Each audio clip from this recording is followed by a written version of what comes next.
This video is part of the LaundryJet information series. This video covers the LaundryJet Swift installation.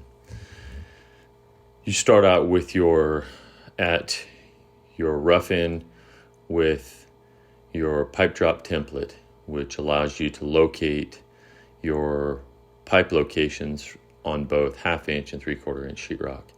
For sake of this installation instruction, we're going to demonstrate the pre-drilling of your mount holes for the unit. This would typically be done at setting finish towards the end of your installation.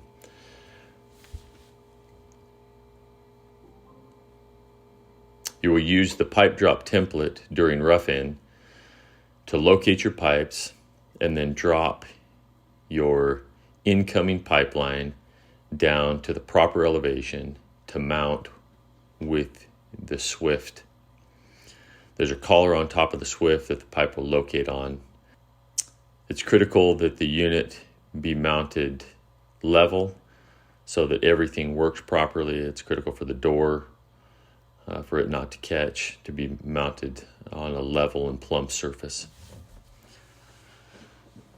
The mounts for the unit are at the top and the bottom and allow for multiple positions in order to find your 16-inch stud centers. Using the installation kit that's provided, take the lag screws. There should be a set of 4 lag screws for mounting this unit.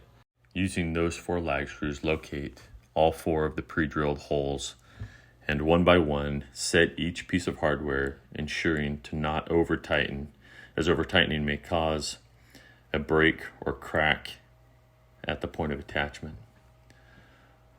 Once the unit is fully attached, use a level to go back and check to ensure that the unit is still sitting flush, plumb, and level to the wall. From here, you're going to complete the final step of your installation by installing the blower pod.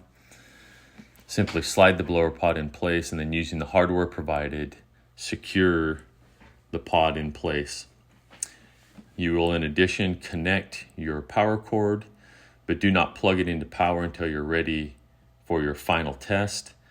Also, do not plug in your RJ45 cords until your final test. And that completes the installation of your LaundryJet Swift.